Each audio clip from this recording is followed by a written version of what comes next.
Hey guys, tonight we step straight into the dusty streets of ancient Egypt.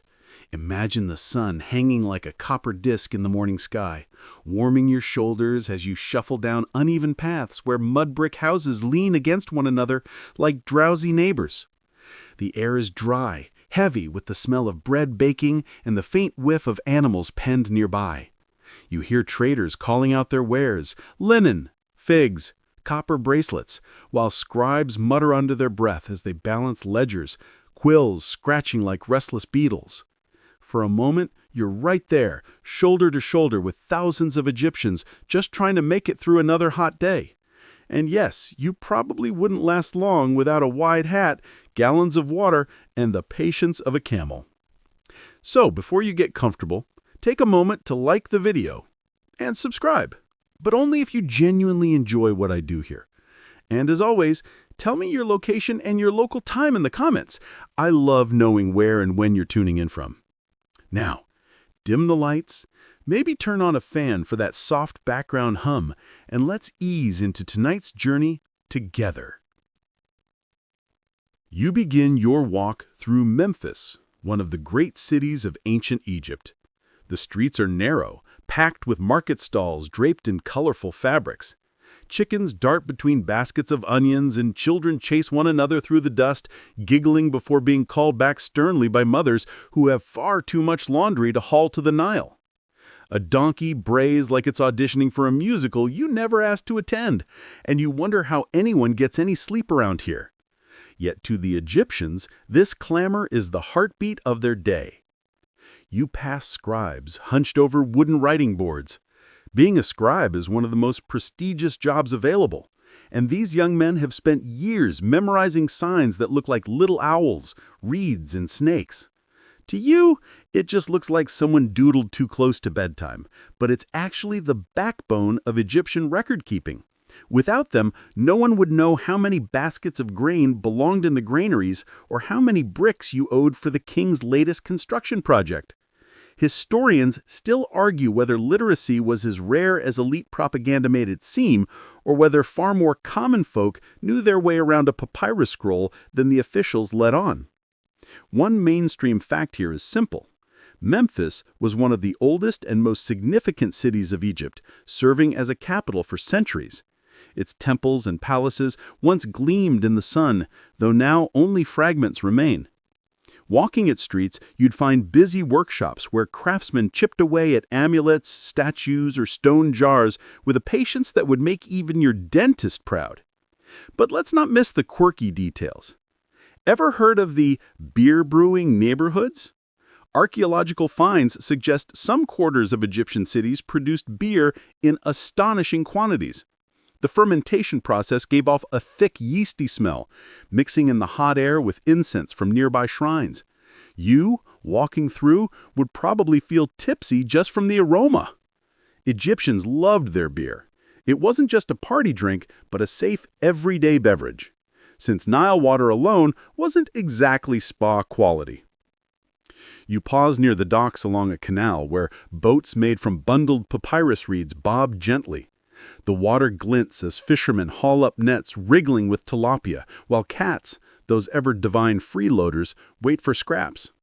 A boy calls out, hawking small amulets of Bes, the dwarf god who's supposed to protect against evil spirits, and apparently against bad hair days too. As you shuffle onward, the sun grows hotter. You notice the simple homes, their walls plastered in mud and whitewashed to reflect the heat. Some roofs are flat, with stairs leading upward, and you spot women drying fish or laying out laundry on top. Roofs were the Egyptian version of an evening patio, a place to cool off after the blazing day. Modern city dwellers might pay extra for a rooftop bar. Egyptians just carried up a jug of beer and made do. Inside the houses, rooms are sparse.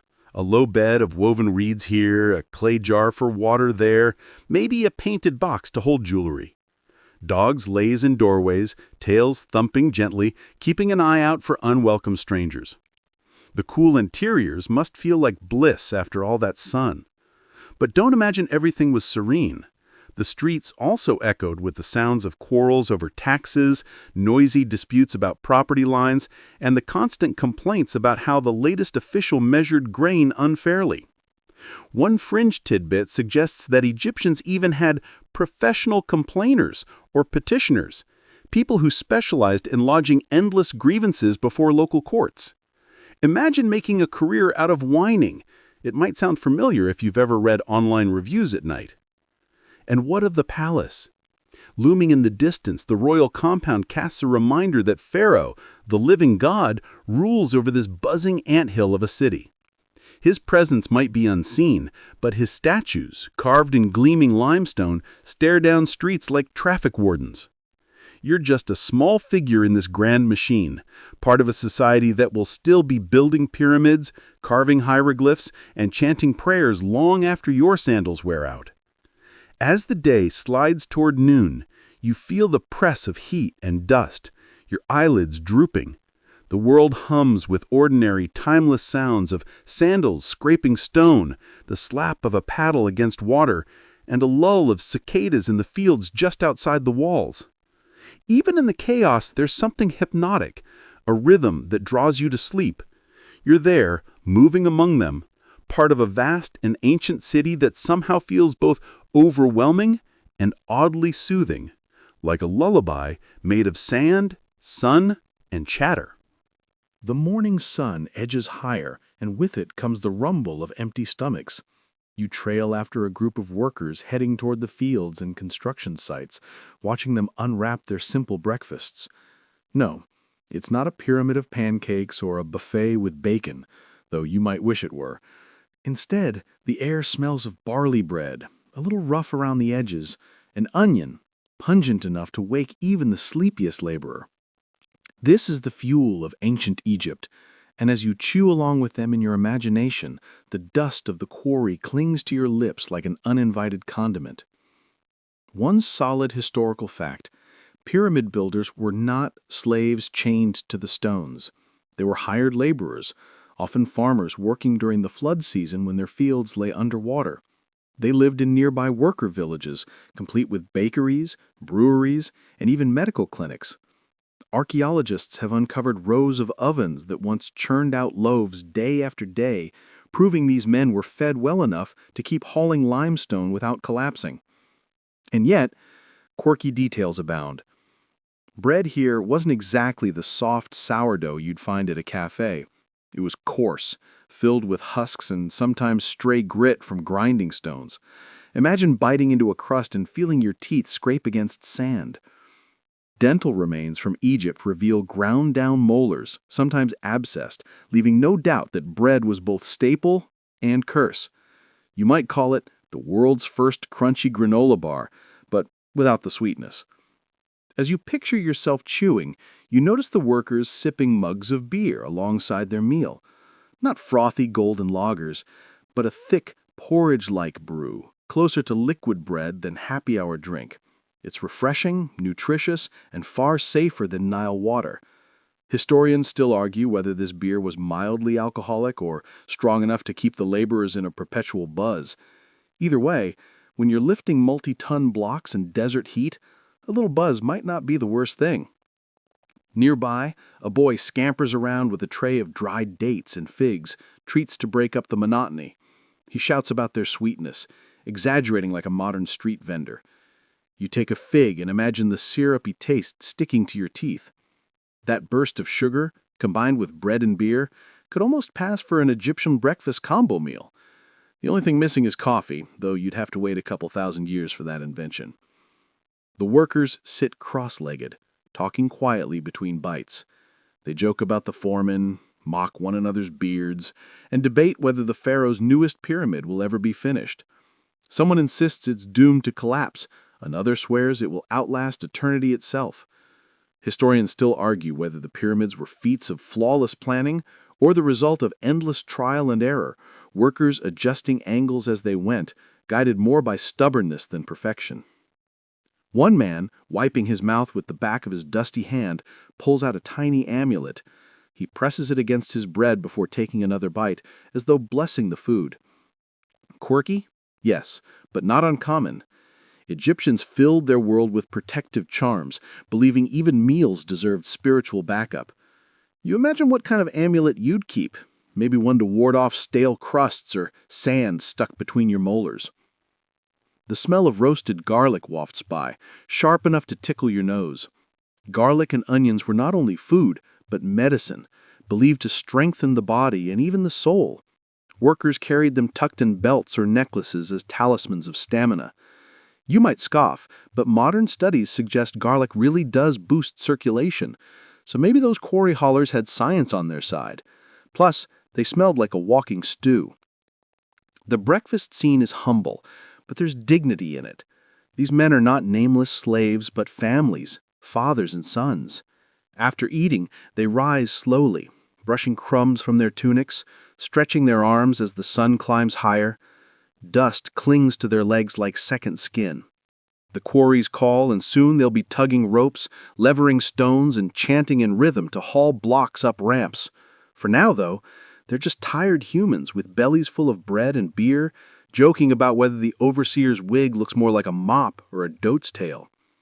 You walk with them as they gather tools, wooden mallets, copper chisels, and simple ropes.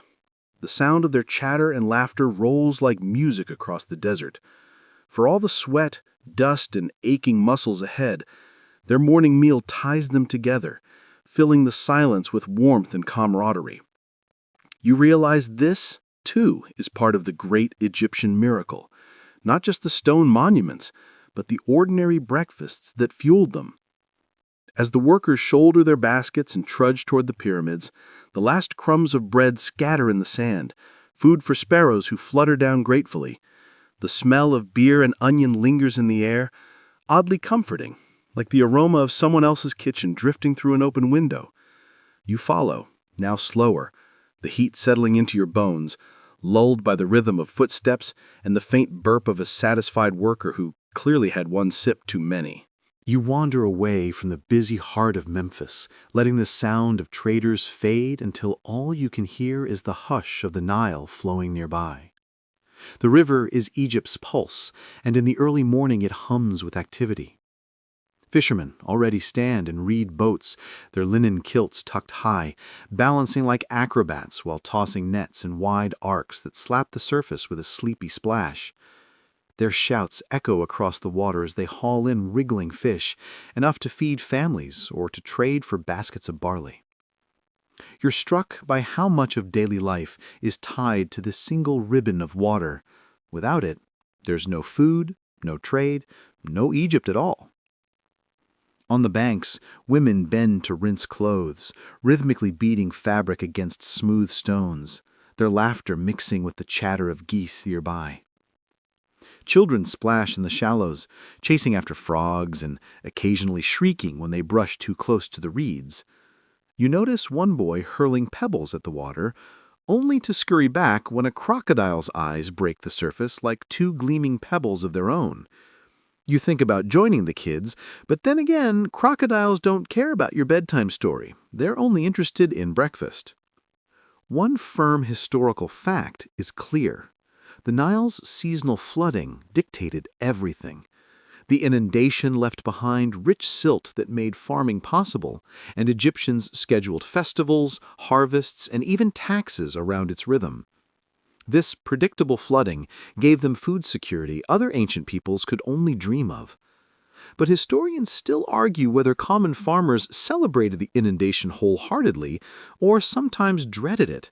After all, if the waters rose too high, homes might wash away, and if they stayed too low, famine lurked on the horizon. Meanwhile, quirky daily rituals filled these mornings. Did you know some Egyptians believed washing your face with Nile water had spiritual cleansing power? Of course, if you did that today, your dermatologist might not approve. Still, the symbolic act of rinsing at dawn tied people to both gods and earth, blending hygiene with devotion. You notice a man leading oxen down to drink, their massive horns glinting in the light. He mutters softly to them, almost like lullabies, his voice carrying across the water. Egyptians treated cattle with a mix of practicality and reverence. They were tools, wealth, and sometimes sacrifices. But in these quiet moments by the river, they're simply thirsty animals, snorting as they push their noses into the cool stream. Not far off, washerwomen gossip as they slap garments against stones. They share news about neighbors, complain about stubborn husbands, and swap remedies for everything from stomach aches to warding off evil eyes. One woman swears by garlic cloves strung like jewelry to scare away bad spirits. Another argues onions are stronger protection. Historians still argue whether this onion-garlic rivalry was practical medicine, folk superstition, or just an early version of petty culinary debate. Either way, you're reminded that humans have always loved to argue about food. And then there are the crocodiles. Egyptians both feared and worshipped them, associating the reptiles with the god Sobek. Temples even kept tame crocodiles, adorned with jewelry and fed the best cuts of meat. So when you glimpse a fisherman tossing a small fish into the reeds, you wonder, is he just discarding scraps, or is he quietly appeasing a god with scales? It's a thought that lingers as you watch the water ripple in circles. The river smells of mud and sweet reeds, with hints of fish drying in the sun. The air is cooler here than in the streets, touched with morning mist. Your feet sink slightly in the damp earth, and you notice a pair of sandals abandoned nearby. Perhaps someone lost them while running away from a cranky goose. And speaking of geese, these birds are everywhere. They waddle along the banks, honking like irritated old men, poking their beaks into baskets and earning annoyed swats from farmers. Yet Egyptians loved them enough to keep them as food and pets, often painting geese with great care on tomb walls. You might not be impressed by a honking goose, but to them it was worth eternal decoration. Further downstream, a group of boys float papyrus reed toy boats, racing them as if the Nile were a grand stadium. Their laughter rings out as one boat tips dramatically, sinking in slow motion. You smile, realizing that childhood competitions haven't changed much in 4,000 years. It's just today's version is kids dropping smartphones into swimming pools. You find yourself lulled by the rhythm of life along the Nile. Nets slap, water splashes, geese honk, oxen snort. It's an orchestra of the ordinary. And while it may seem mundane, this very routine is what made Egypt endure for millennia.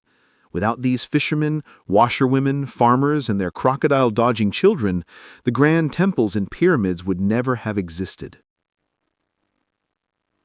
As the sun climbs higher, heat rolls over the banks. Fishermen head back with their morning catch, washerwomen gather their damp linens, and the children finally scatter toward home, dragging their toy boats behind them. The crocodile sinks back under the surface, leaving only ripples behind, as if erasing itself from the story until another morning. You linger, feeling the hum of the river settle in your bones. The Nile flows endlessly, soft and steady, carrying with it the sound of ancient life. It's oddly comforting, like a lullaby hummed by water itself, reminding you that just as day follows night, the river keeps flowing, and people keep waking up to its call. You leave the quarry dust behind and drift into a quieter courtyard where a different sort of preparation takes place. Here, life isn't about hauling limestone blocks. It's about wigs, perfumes, and cosmetics, the ancient tools of presentation and pride. Egyptians took appearance seriously, not in a shallow way, but as a reflection of health, status, and even spiritual balance. You glance around and see women, men, even children being fussed over with brushes, oils, and delicate jars filled with powders. It's a beauty salon without neon signs or soft jazz music, but the hum of chatter feels just the same. One hard fact: Egyptians pioneered cosmetics not just for vanity, but for practicality. Kohl, black eyeliner made from soot and galena, was applied thickly around the eyes. It wasn't just a style choice. Studies suggest it helped reduce infections and shielded eyes from the desert glare. Think of it as sunscreen and sunglasses combined, but with far more flair. You watch as a young woman leans forward, a servant carefully dragging a reed applicator across her eyelids. Her lashes flutter, and suddenly her eyes gleam dramatically against her sun-bronzed skin. She smiles faintly, and you realize the style feels timeless. You've seen the same smoky eye in modern fashion magazines, though rarely explained as an ancient anti-eye infection hack. And then there are the wigs. Real hair is shaved short, partly for hygiene, partly to survive the heat. On special days, however, a wig transforms you from an ordinary neighbor into someone important. Beeswax, sheep fat, or resin is used to hold elaborate curls in place. From afar, it looks elegant. Up close, well, you can smell the beeswax softening in the sun, and you wonder if wearing one felt like balancing a slightly warm, slightly sticky loaf of bread on your head. Egyptians didn't seem to mind. For them, wigs carried dignity and sometimes even divine protection. Historians still argue whether only the wealthy wore these wigs, or if more modest households managed simpler versions. Some evidence suggests clay or fiber wigs were available for those who couldn't afford the deluxe beeswax edition. Imagine saving up for a new wig the way people save for sneakers today. Though instead of limited edition Jordans, you're aiming for goat hair with resin, model 1420 BCE. Perfumes, too, saturate the air. Jars of fragrant oils line wooden tables. Myrrh, frankincense, and sandalwood blended with fat to make balms. Someone dabs a little on your wrist, and instantly the sharp, resinous scent cuts through the musty courtyard air. Egyptians believed good smells kept evil spirits away.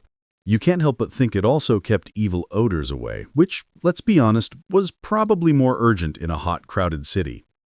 A quirky tidbit pops up here. Cones of perfumed wax worn on heads during banquets. Yes, literal wax cones balanced on wigs, slowly melting in the heat and releasing fragrance.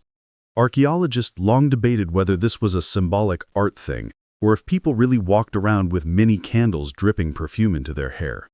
Recent evidence suggests they were real, though perhaps not an everyday look. Imagine trying to chat casually while warm wax trickles down your scalp. You'd either feel indulgent or just sticky. A group of men sit off to the side, rubbing scented oils into their skin. Egyptians considered oily skin beautiful and healthy, a way to resist the drying desert winds. You watch one man stretch luxuriously, gleaming like he's ready for a sports commercial, though all he's really ready for is a long day counting grain or arguing in court. Meanwhile, a child fidgets while her mother dabs a green paste under her eyes. The paste, made from malachite, is thought to protect against infections and maybe even magical curses. The girl sighs dramatically, bored with the process, and you chuckle softly, because kids never change. 2,000 years later, they'll still roll their eyes at sunscreen or medicine. You notice servants carefully storing cosmetics in small carved jars, some made of alabaster or decorated with lotus motifs. To the Egyptians, these weren't just beauty tools. They were symbols of wealth and order. Many people were even buried with makeup kits, ensuring they'd look their best in the afterlife. You imagine eternity with perfectly winged eyeliner. At least you'd go out in style. One man nearby strokes his chin, inspecting a new false beard. Pharaohs wore them as symbols of divine power, often braided and hooked onto the face with straps. They weren't about hiding patchy growth, though maybe that helped too, but about linking rulers with the gods.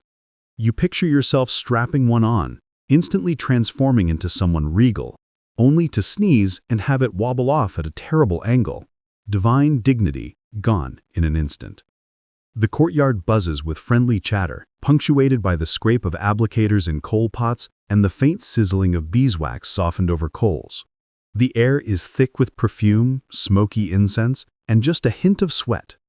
You feel drowsy watching it all, the slow strokes of brushes, the patient braiding of wigs, the rhythm of everyday care stretched out into timeless ritual.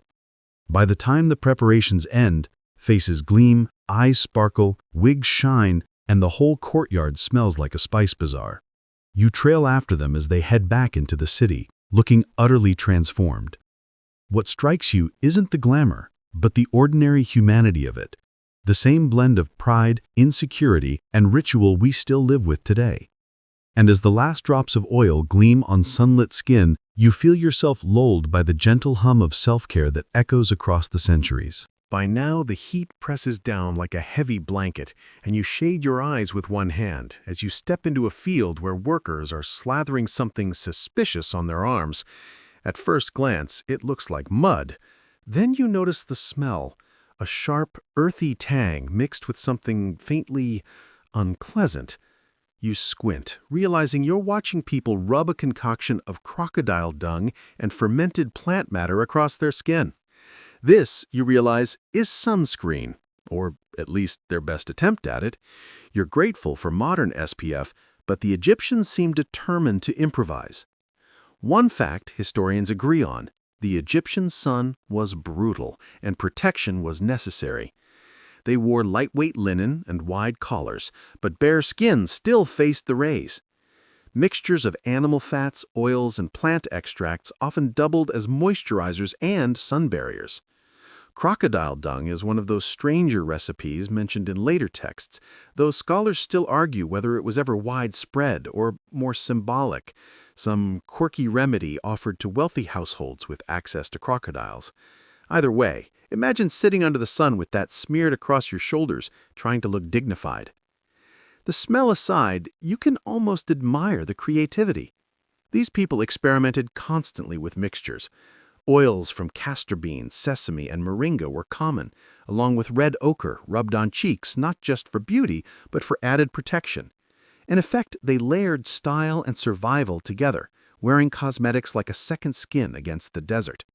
Nearby, a farmer sits with his sandals off, coating his feet in a mixture of honey and animal fat, muttering about cracked heels. You wrinkle your nose at the stickiness, but honey was a prized healing agent. The Egyptians knew it slowed infections, and modern science nods in agreement. A quirky little miracle hidden in the same ingredient you'd drizzle on toast. Children chase each other in the dust, their heads gleaming with oil that serves as both sunblock and pest repellent. One boy, gleeful, smears his face with more than he probably needs, ending up shiny as a polished jar. His mother sighs, scrubs at him with a cloth, and the crowd chuckles. Clearly, kids wasting sunscreen isn't a new phenomenon. It's been happening for millennia. Historians still debate how much of these recipes were daily habits versus ritual acts tied to gods and magic.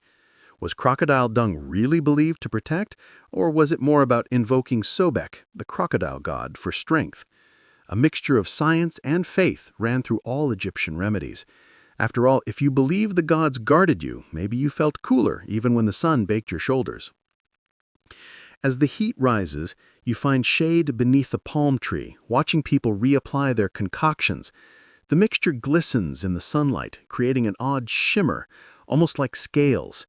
Perhaps that was intentional, a way of blending with nature, wearing the shimmer of the Nile's creatures as armor against the day.